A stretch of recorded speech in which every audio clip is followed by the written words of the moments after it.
Welcome back, everybody, to the second Scouching Report for the 2022 NHL Entry Draft. Today we're looking at one of my favorites in Filip Mesar from HK Poprad in the top division of Slovakian pro hockey. Slovakia is without a doubt entering a golden age of young hockey players. Names like Simon Nemec and Juraj Slafkovský are going to be drafted extremely high in this year's draft.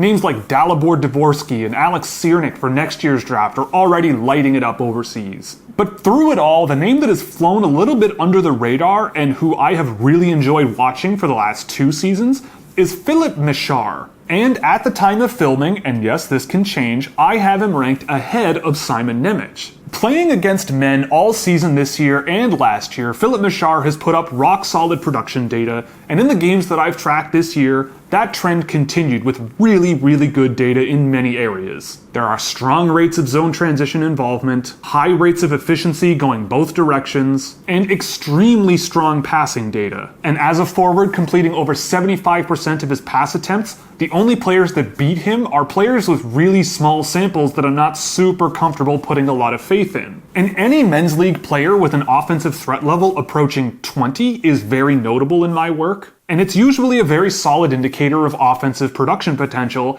and Mesar came pretty close to hitting that mark. And he brings a nice balance of both playmaking data in my work and shot attempt data as an individual from dangerous areas to generate that offensive threat metric. And similar to previously profiled player Jiri Kulich, Filip Mesar is really marked by just his intelligence around the ice, but as well, he's got a really strong set of feet that help him navigate the ice extremely well. He can anticipate play extremely well and uses edges really effectively to chase down puck carriers and cause havoc in transition. He may be small, but he certainly will not back down from a physical altercation, getting involved physically along the boards and at least trying to muck things up when need be. And in my sample, Mesar largely played center, and I think that even though he's a little undersized, I think it's a great positional fit for him. The way that he can read space and attack players with the speed he can generate, and the way that he brings all of these things together at the defensive side of the game as well, all leads me to believe that I would try playing him at center as long as I could before moving him back to the wing. And Mesar is a great example of how being such a fluid and mobile player as him can really unlock so much in the game of hockey. He has an excellent ability to quickly strip pucks off players, spin off into space, find outlet options, or create a rush lane for himself. And this largely fed into his impressively low defensive controlled zone transition percentage in my sample, with the 14th highest rate of defensive transition involvement amongst forwards I've tracked. Even strictly looking at his positional awareness, Mesar often seems to just know where to be in order to anticipate play the right way, constantly able to make himself a pickoff threat or a shot blocking threat in passing and shooting lanes around the defensive zone. And of course, while there may be a talented defensive center with Mesar, what arguably matters the most with players at the very top end of the NHL draft, at least in my opinion,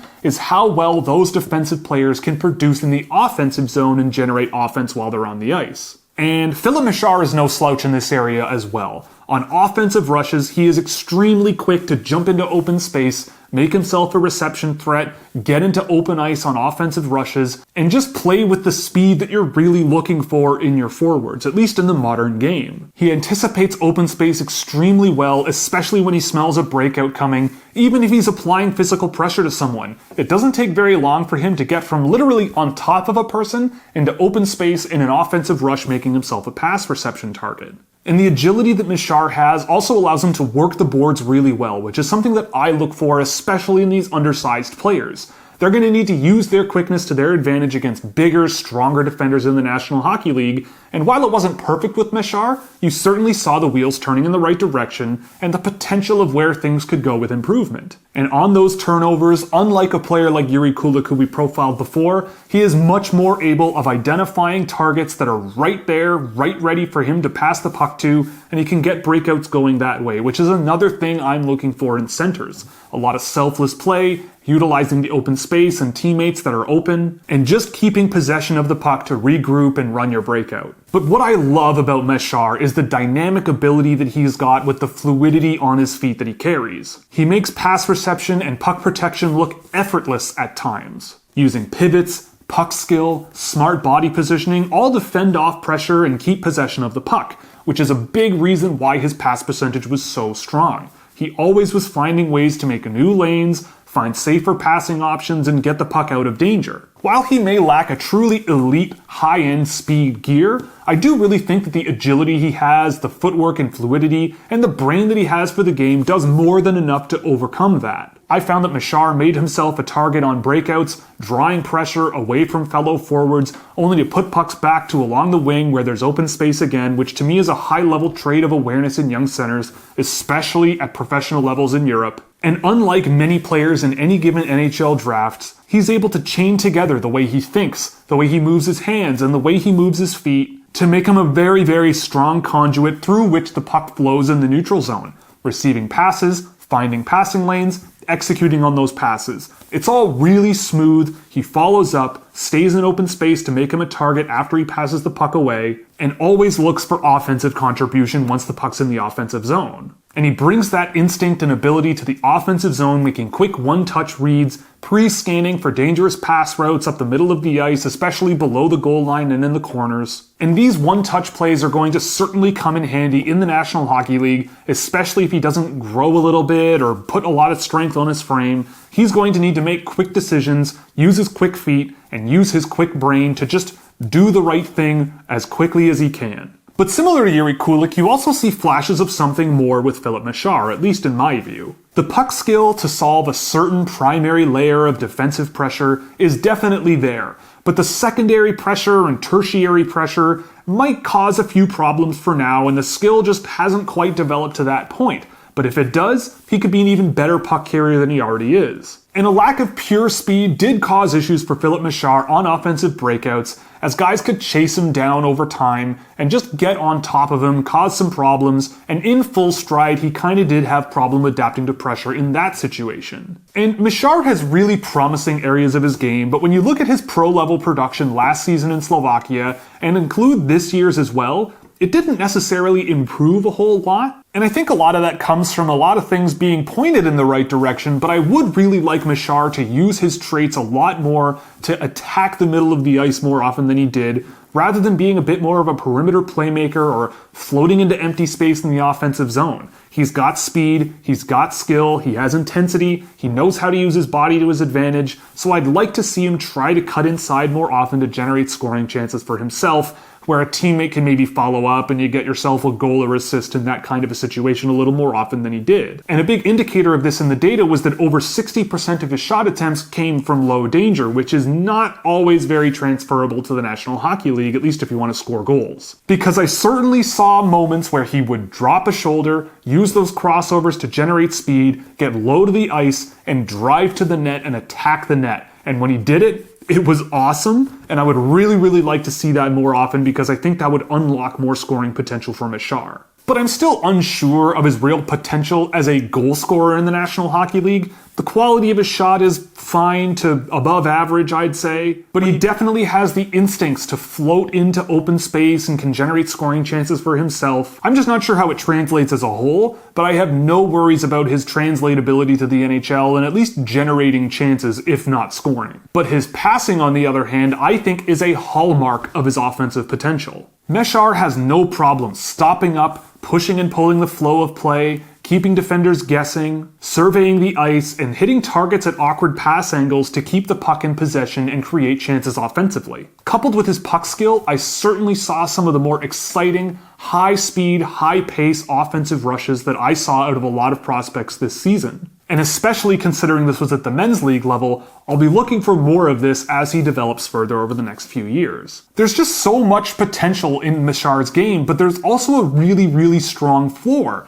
The way that he plays the game at both ends, his physical intensity, his skill, his speed, his ability to find space all over the ice, making himself a target. He just strikes me as one of these centers that will just make life easier for everyone on the ice with him and will allow scoring wingers to do what they do best more often. So the best part of Filip Mesar's game to me is his fluidity and mobility on his feet.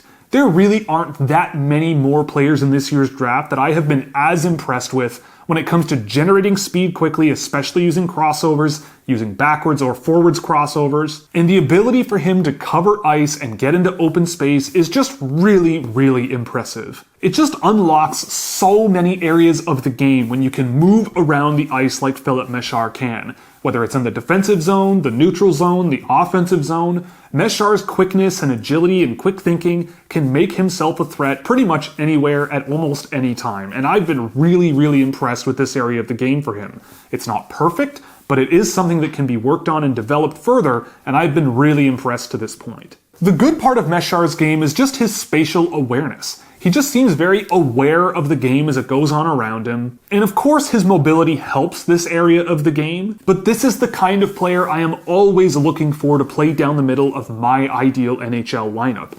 Really aware of potential passing and shooting lanes, a willingness to block shots if need be, quickly challenging puck handlers in the offensive zone, quickly challenging puck carriers in the defensive zone, and just bringing a strong sense of responsibility, a manipulation of pace, and general intensity all around the ice. This is a player that you know what you're going to get when you tap him on the back and send him over the boards. On offensive breakouts, if he's not the one quarterbacking them, he makes himself a target very quickly. His pass receptions are very high end, able to take passes across his body, something that can be a little bit difficult for young players, and he's just a player that knows how to hold onto the puck and maintain possession, whether he's carrying it or passing it, especially when he makes his decisions quickly, which he does more often than not. So the not so good part with Mesar is a little tricky and nitpicky for me, but he does lack an elite high-end gear, and he will need to be stronger in order to maximize his effectiveness in the NHL. There honestly isn't that much that I found particularly troublesome with Mesar. He's not the biggest center you're ever going to find, and that does come with obvious downsides, which holds him back from being higher on my list. But he does have a bit of a lack of explosiveness and straightforward skating and raw power generation, and that has limited his ability to stick to opponents on defensive rushes especially, that did lead to some odd man rushes or poor defensive situations that you would ideally not want to see. But all is not lost if this strength doesn't improve significantly or this lack of speed. He's just going to need to make decisions with the puck a little bit quicker and do it more effectively to drive higher end results in the offensive zone especially, because it was true that opponents could close in on him and cause turnovers a little more than you would like, especially for a puck managing center like Mesar. So Filip Mesar to me lands at a 1D, mostly because of the optimism I feel surrounding his profile and where his game could go. There aren't really inconsistencies that limit his effectiveness like you might think with a 1D, but it's more about that I want him to be a one-level player, but he may settle for something a little bit less than that down the road in the NHL. He's got the skill. He's got the mobility. He's got the excellent mind for the game at both ends, and that's apparent. And the only thing that really holds him back is something that does hold back quite a few young players. Straightforward speed generation and strength on his frame, especially for undersized players like Mesar. The way he can effortlessly follow play, be in the right place at the right time far more often than not, chain multiple puck touches together and interactions to get pucks up the ice and into dangerous areas effectively. It's all stuck out to me since day one when I first started watching him last year, and has just gotten better throughout this season. There are so many flashes of really projectable traits that I really like out of this player. And over the course of this season, he's just kept moving up and up my board. The way he sneaks around the ice at a variety of different pace of play, the way he gains advantages on defenders from time to time, and the way he controls possession and drives himself into open space is, in my view, pretty high end. And even if his game is flawed at times, I still believe that there is a lot to work with if you're patient and let him develop over the next couple of seasons. As with many young players, especially undersized centers, getting stronger and quicker is going to be key to unlocking his true potential as a 200-foot center, but I think there are very bright signs moving forward. So I'll have my eye closely fixated on Filip Mesar at the under-18s this summer, and you probably should too, even if Simon Nemec is going to be the one that everyone's paying attention to. He's a great detail-oriented player with a reliable view of the ice and fixable issues when things aren't going right for him. And I think there's a relatively high ceiling with Mesar and a relatively high floor as well with how he juggles all of his talents together and chains plays together. And it has me putting Mesar pretty high on my draft board, and I do think he's flying a little too far under too many radars at this point in the season. So that's it for the second report of the 2022 NHL Draft season. I hope you enjoyed. If you liked it, you can click all the buttons you see below me so you never miss another one. If you really liked it, you could subscribe on Patreon or here for the YouTube membership program. You get access to my Discord server, player cards for all of my track data, exclusive data visualizations for my track data, access to data sheets for hundreds of drafted and undrafted prospects, as well as merchandise discounts and plenty of other goodies. Or you can pick up some merch at the Scouchwear shop, where 50% of profits go to the Women's Sports Foundation. So that's it. Thank you for watching, and we'll see you in the next one.